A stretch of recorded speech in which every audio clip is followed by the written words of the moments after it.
Change will launch the next chapter of your life, whether you want it or not. Change is everywhere. It's essential.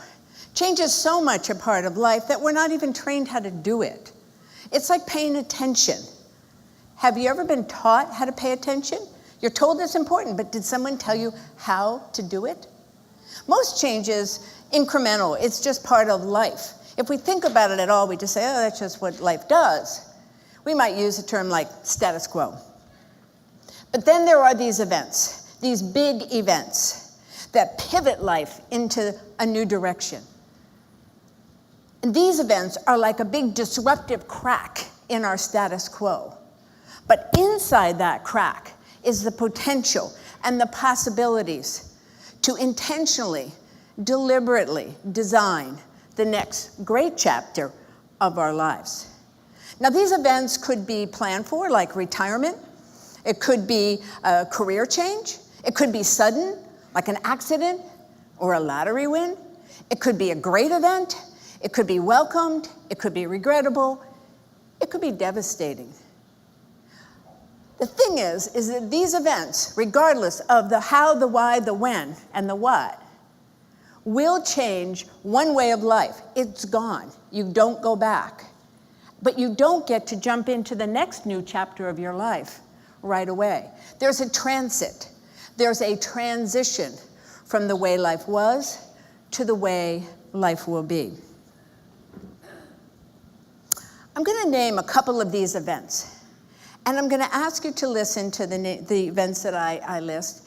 And I'm going to ask you, if you hear one that you have experienced, please raise your hand. If you hear a second one that you have experienced, raise the other hand. And if you hear a third, please stand up. Marriage, divorce, retirement, career change. Keep the hands going. Career change. Death of a loved one, a spouse, a parent, a child, a partner. Inheritance, major career change, a windfall, major health change. Okay, just keep standing, please. Keep standing.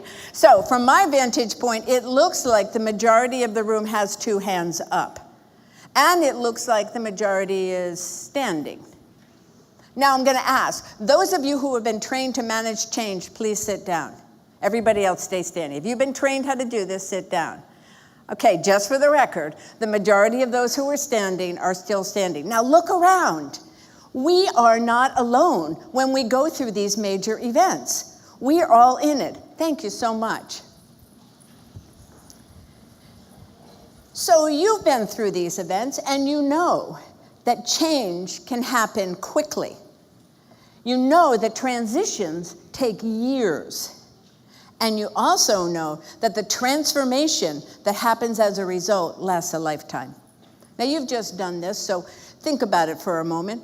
Think about one of those transitions that you stood up for and raised your hands for. How did it transform you? How are you different now because of that event? It's kind of big, isn't it? I'm going to tell you a story about an event that changed my life, that transformed me. It was back in the mid-1990s. Before I was a financial transitionist, I was a certified financial planner. And I was trained to manage money. I was not skilled and trained to manage change. So I'm having lunch with a lawyer who's telling me about the women in a class action lawsuit. He was representing them for some medical complications, serious medical complications. And he was telling me about all the changes in their lives. They were leaving marriages that didn't work for them because they eventually would be able to support themselves. They were buying cars and houses that they would pay off when the money came in.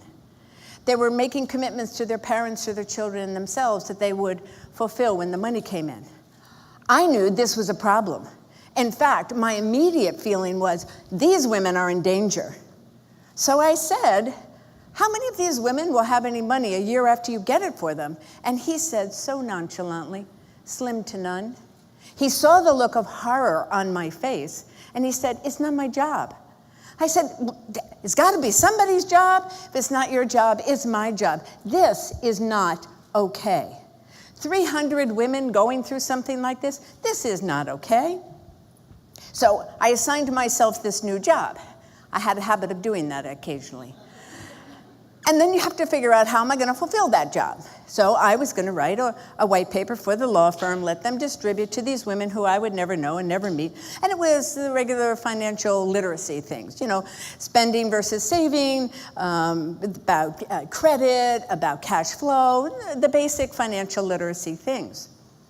While I was starting to outline that paper, the company they were suing went into bankruptcy. And so, I imagined, did many of the women. This is not okay. I was doing some retreats and some workshops for women in transition back in those days, called Women, Meaning, and Money.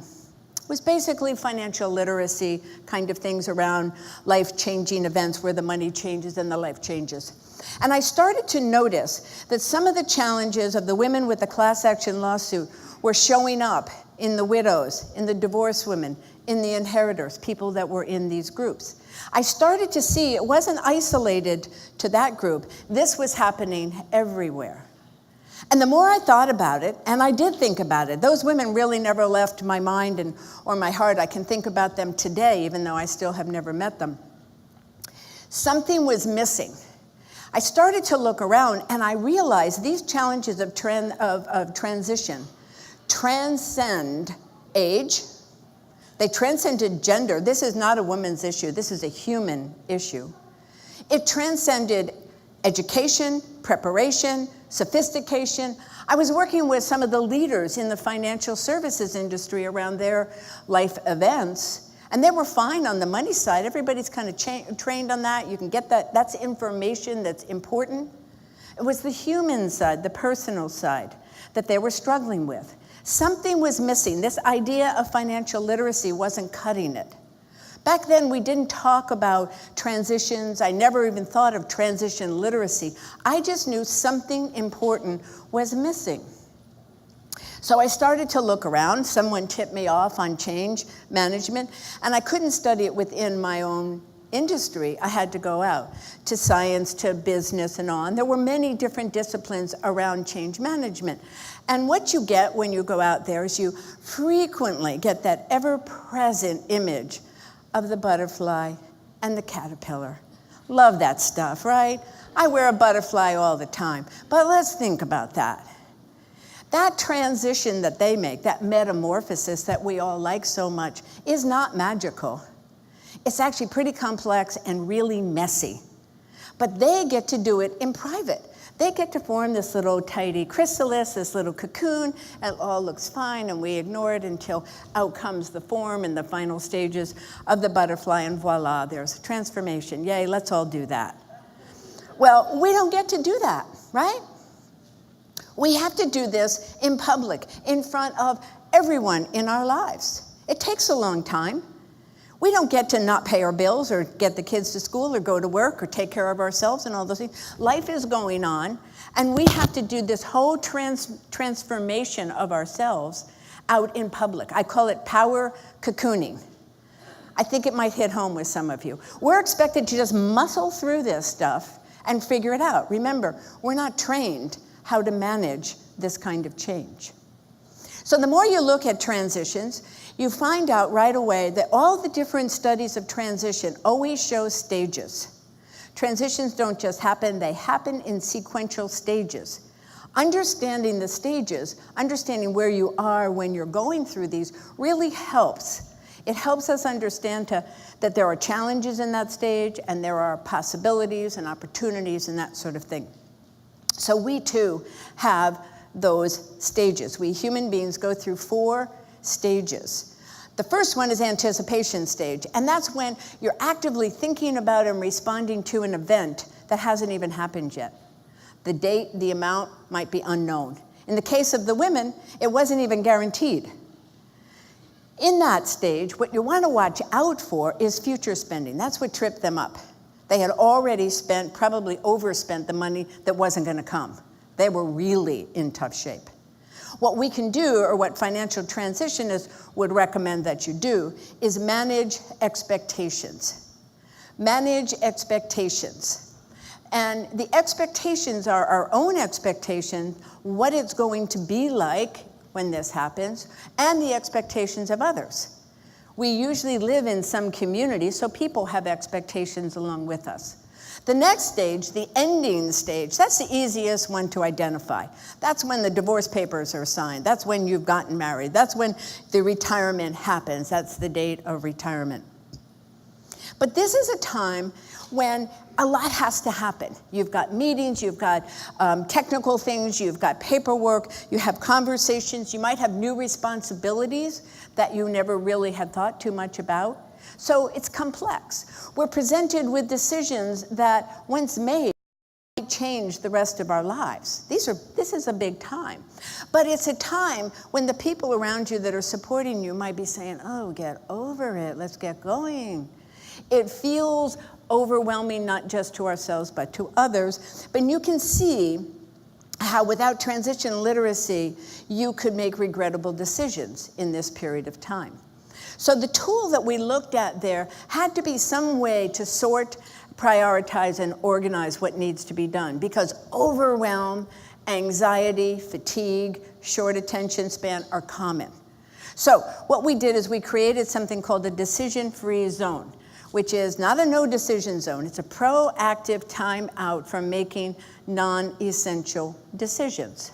So what you do is you take everything you're thinking about, all the shoulds or the coulds or the things people say you're supposed to know, all the things you don't want to do, the people, the numbers, whatever, and just kind of do a brain dump.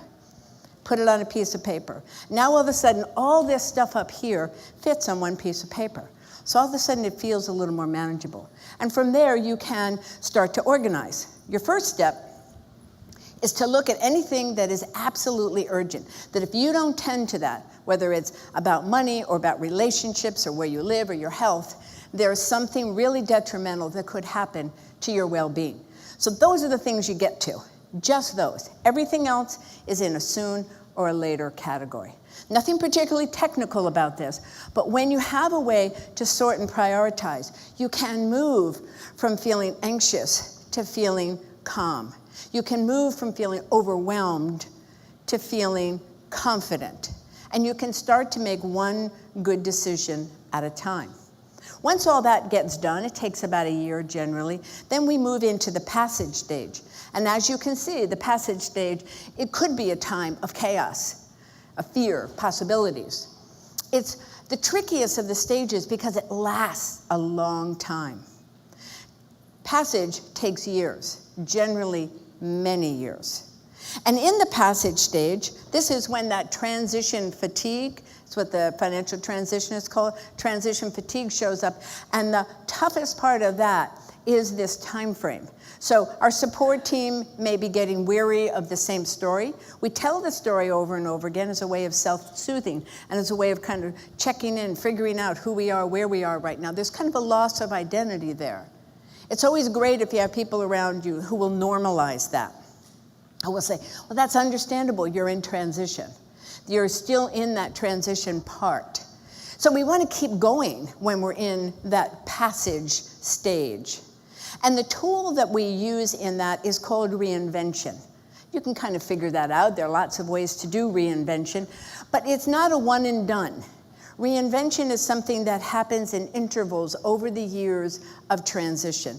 It's exploring, tasting, maybe testing, resting, coming back, thinking about it again.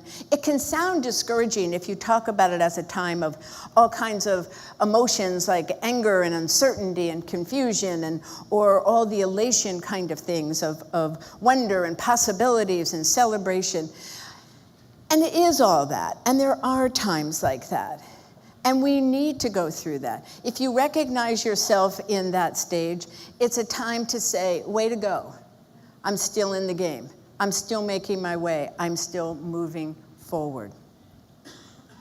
The passage stage is a time that we start to rely on something inside us. It starts to emerge. And as we start to put things together, and we're writing that great next chapter of our lives, we start to merge into this new normal stage. Now, new normal is kind of fun. New normal, you've got energy, you're forward focused, You're starting to live that next great chapter of your life.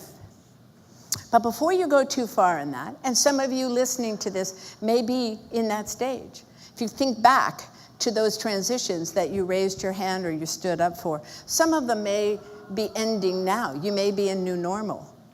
Some of them overlap, by the way. It doesn't always happen nicely, one at a time. And remember, those times are not sequential. They're not predictable. It's a time of working through things that we never thought about working through. And it's not an unsafe time. It's a time, if you have the right people around you to normalize the experience, to give you some support. It could be someone who has been through this before. It could be someone trained. It could be family members. It could be your children.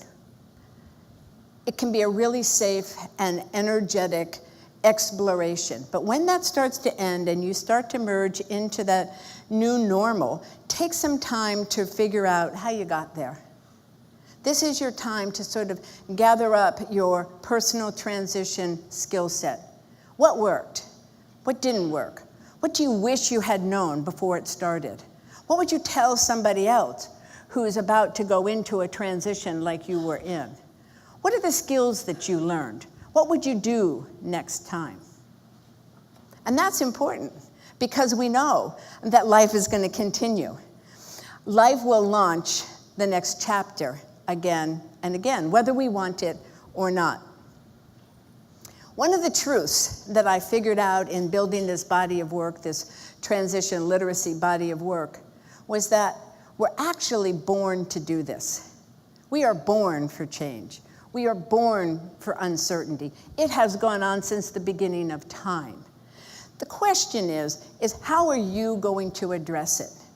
Each time life happens, and that destructive crack happens, you have the opportunity, the invitation to reimagine and to build that next great chapter. The secret that I also found with this is that this is a singular journey. If you think back to one of the events that you went through, you know that this is a very personal time for you. But we don't do it by ourselves. We do it within ourselves, surrounded by our support teams. Knowing how to access your support teams, how to do this, and how to celebrate together is really one of the greatest gifts of these big disruptive cracks that happen in our lives.